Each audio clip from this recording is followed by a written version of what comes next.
Oke, sebelum lanjut ke video ini, jangan lupa buka channel saya, YBS Channel. Kemudian subscribe dan bunyikan lonceng notifikasinya agar kalian dapat berita-berita dan tutorial selanjutnya. Assalamualaikum warahmatullahi wabarakatuh. Pada pertemuan yang lalu saya pernah membuat tutorial cara mendaftar UMKM ataupun UKM dan juga cara untuk mengecek nama kita terdaftar atau tidak. Ini adalah tampilan di mana nama kita terdaftar sebagai penerima PPUM ataupun UMKM. Bagi yang belum lulus, mungkin ada salah satu penyebab ataupun penyebab-penyebab yang membuat kalian tidak terdaftar ataupun berkas kalian ataupun pendaftaran kalian tidak lulus. Masalahnya mungkin sepele, yaitu di cara pengisian. Pengisian benar adalah yang mana nama usaha kita. Di video kali ini saya akan membahas secara terperinci cara pengisian data UMKM tersebut. Oke, kita lanjut saja. Ini adalah tampilan form data pengisian data kita untuk pengisian permohonan penerima UMKM. Di kolom pertama ada NIK atau nomor KTP. Kalau ini saya rasa jarang salah, kalau salah tidak akan bisa. Kemudian isikan nama sesuai dengan KTP. Kemudian pilih kecamatan kita pilih, kemudian kelurahan atau desa kita isi dengan sesuai dengan KTP, baru kita isi dengan alamat lengkap, yaitu alamat lengkap sesuai dengan KTP, kemudian nomor HP. Yang sering kesalahannya adalah di data usaha, di nama usaha atau pengisian nama usaha kita. Baik, kita langsung saja kita bahas cara pengisian yang pernah saya lakukan, dan saya mendaftarkan 9 orang tetangga saya, dan saya pun juga saya daftarkan sendiri dengan metode yang saya lakukan. Metode ini yang saya lakukan semuanya lulus, semuanya namanya keluar di EPROM BRI. Baik, kita simak saja caranya seperti ini. Oke, sebelum masuk ke pembahasan, kita harus tahu dulu apa arti ataupun kepanjangan dari UMKM. UMKM itu adalah U-nya itu usaha, M-nya itu mikro, K-nya itu kecil, M-nya itu menengah.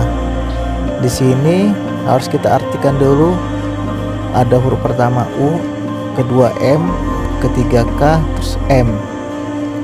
Jadi yang kita perhatikan dulu, yang diutamakan dulu huruf M daripada K, daripada M yang lagi satu lagi. Jadi perlu kita ketahui di sini yang lebih didahulukan adalah yang mikro, baru kemudian yang kecil, kemudian lagi yang menengah. Jadi harus kita tahu arti dari pemerintah itu mengeluarkan bantuan, yaitu untuk yang mikro. Mikro itu adalah yang paling kecil, habis itu baru kecil, kemudian menengah. Jadi pemerintah itu mengkhususkan bantuannya untuk yang paling usaha yang kecil-kecil dulu. Jadi yang dibanyakan untuk yang dikeluarkan itu untuk yang kecil-kecil dulu ataupun yang mikro. Kemudian masuk ke yang kecil, baru yang menengah. Istilahnya gini, jika yang kecil-kecil ataupun yang mikro-mikro ini kuotanya sudah habis, jadi selebihnya itu dikasihkan kepada yang kecil ataupun menengah. Jadi dalam pengisian ini, kalaupun usaha kita mikro ataupun tergolong sangat kecil sekali, jangan sampai kita salah isi. Jadi kalau salah isi, bisa jadi dianggap sebagai usaha kita itu sebagai usaha yang kecil ataupun menengah. Jadi nggak diprioritaskan, padahal kita sangat membutuhkan bantuan itu. Jadi karena salah isi, jadi data usaha kita ini terbaca sebagai usaha yang menengah ataupun berada, padahal kondisinya usaha kita ini perlu bantuan atau sangat memprihatinkan.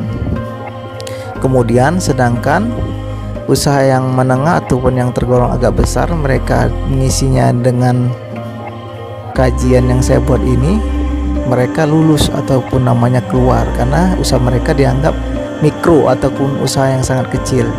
Jadi jangan sampai kita salah dalam pengisian. Kalau salah artinya nama kita tidak lulus ataupun tidak keluar. Oke, langsung saja kita ke tahap pembahasannya. Baik, kita masuk kepada pokok pembahasan kita. Di sini kita mulai dari dagangan atau jualanan. Di sini ada jenis usahanya dagang ya. Dia termasuk kategori menengah atau kecil. Oke, kontra HP. Kalau dia usaha menengah itu dia jual pulsa, jual paket, aksesoris. Nah, kalau dia yang usahanya dalam usaha kecil atau mikro adalah jual pulsa rumahan. Jadi yang harus kita isi ke aplikasi adalah jual pulsa rumahan. Ya, kalau memang untuk usaha kita tergolong kecil. Oke, masuk ke tahapnya selanjutnya adalah sembako. Sembako dia kalau termasuk usaha yang menengah, dia kedai sampah atau warung sembako.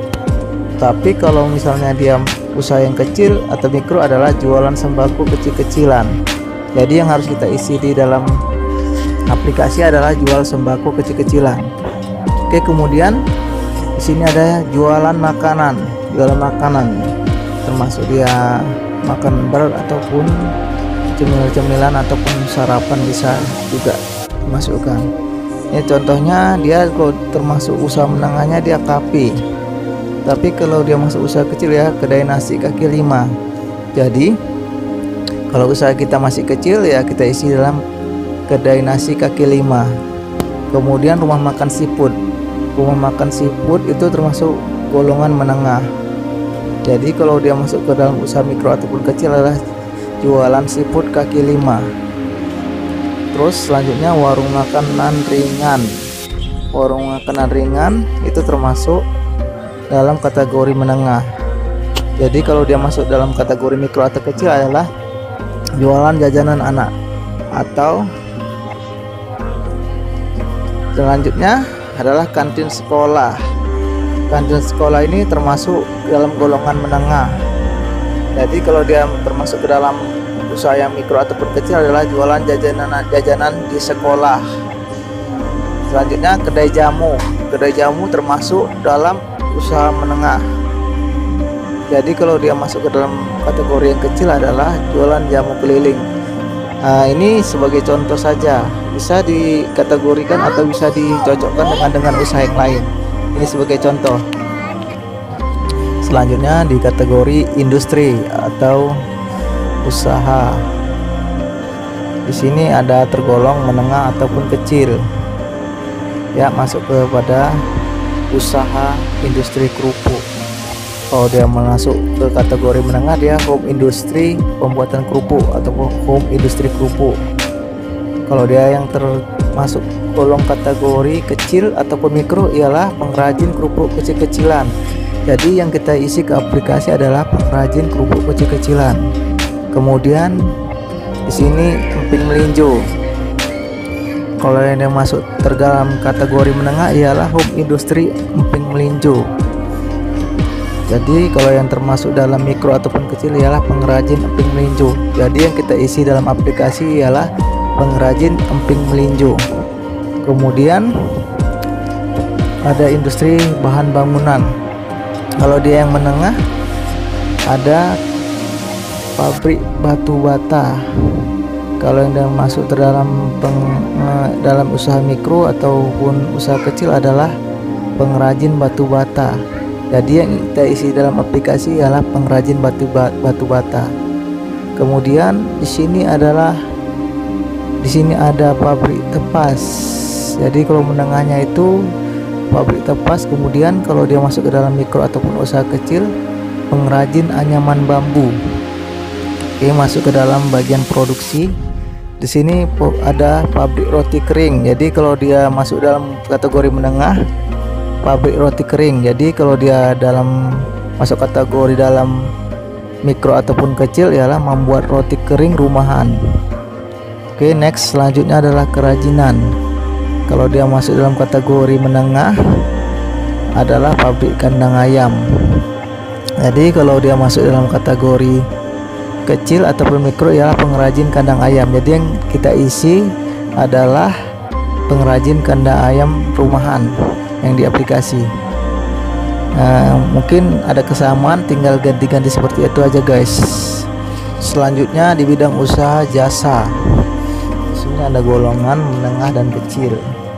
Oke, masuk pada pembahasan pertama. Di sini ada perbaikan. Ada di sini termasuk menengah ialah bengkel motor. Jika termasuk dalam bagian yang kecil ataupun mikro ialah bengkel sepeda motor rumahan. Oke, selanjutnya adalah jahit.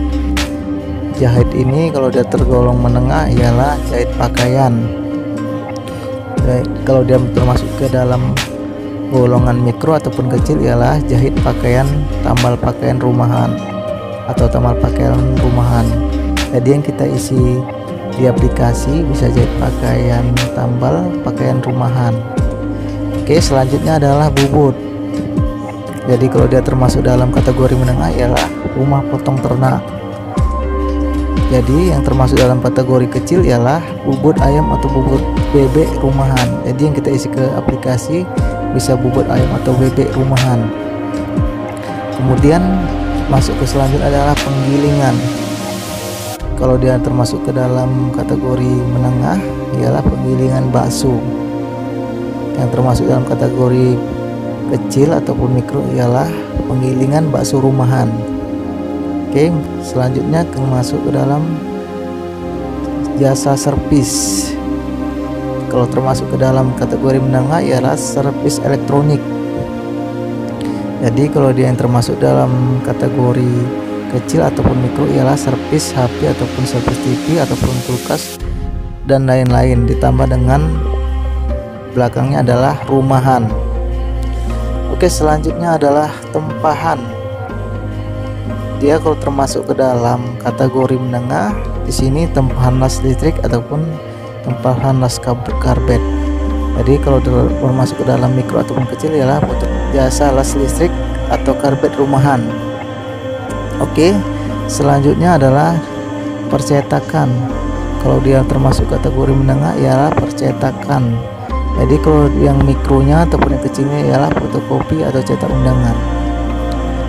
Masuk ke jasa selanjutnya adalah jasa pasang. Nah, di sini kalau dia menengah ialah jasa pasang sumur bor. Jadi kalau dia termasuk ke dalam mikro ialah jasa pasang sumur bor rumahan. Oke, jika ada kesamaan tinggal mengganti-ganti seperti itu aja guys. Jangan sampai salah isi. Nah, seperti itu yang saya lakukan dalam pengisian. Dan alhamdulillah lulus semua. Kalian bisa coba kepada diri kalian masing-masing ataupun membantu tetangganya. Oke, itu saja yang dapat saya bagikan. Semoga bermanfaat dan berguna bagi kalian. Saya sudahi dengan wassalamualaikum warahmatullahi wabarakatuh.